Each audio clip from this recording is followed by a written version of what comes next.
Hi, I'd like to talk to you about something incredibly timely and important: compassion and compassion training. Now, wait, before you tune me out, I'd like you to listen to this. Compassion isn't some kind of luxury add on that's nice to have. Actually, it's a vital, life enhancing source that kind of sits at the center of our relationship with others and with ourselves.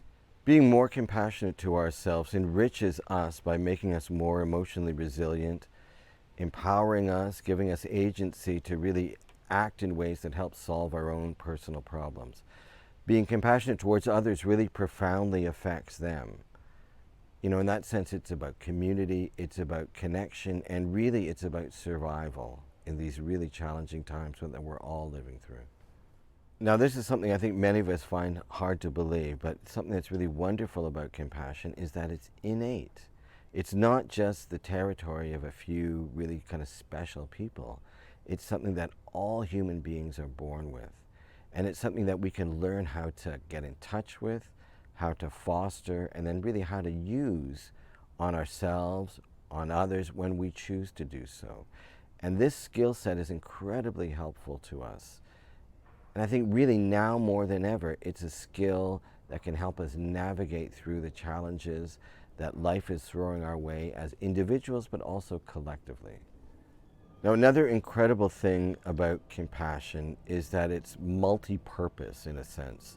I think of it as like the Swiss Army knife of human traits. It can be used in all sorts of circumstances. And I'm going to talk about just two.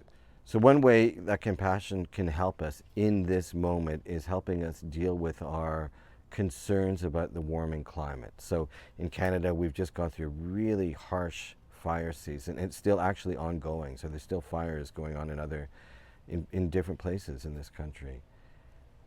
How can compassion training help us?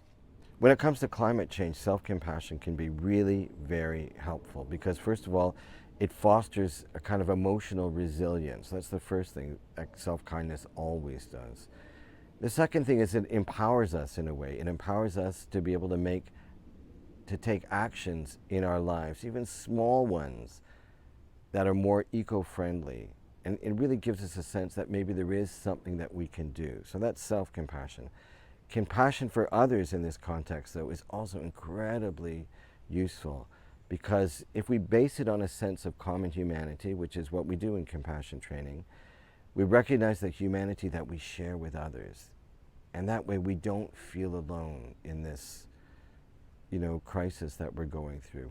We feel that we're connected to others, and maybe we even feel inspired to work together with others to try to do something positive. Now, another area where compassion training can really be helpful is with family caregivers, people who are caring for loved ones with chronic illnesses, maybe dementia, maybe terminal illnesses, something really serious. It can help in a similar way in terms of self-compassion and self-kindness, fostering emotional resilience. That's the first thing. So you don't feel kind of trapped in your situation. But the second way it can do, again, is by building a stronger connection based on just the humanity that we share with the loved one.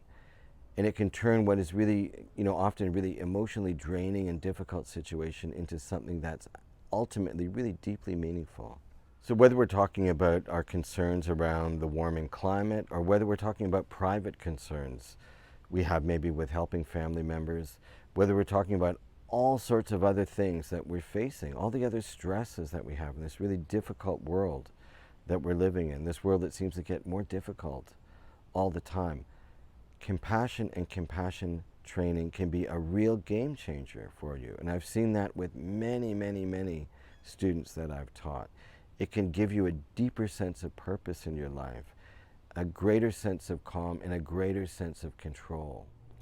So if you're interested in helping yourself by learning how to cultivate compassion, I teach a course called Compassion Cultivation Training, CCT. CCT was developed at Stanford. It's an 8-week protocol. It's based on ancient contemplative practices, but also cutting-edge compassion science. Okay. Now, I'm a certified teacher of CCT. I've taught it many, many times, and I've seen it have a really positive effect on lots of people. I'm going to be teaching it again beginning October 12th. So that's a Thursday, and it's going to run for 8 Thursdays after that. If you want to learn more about the course, you can find me at compassiontoronto.ca. Thanks so much for listening.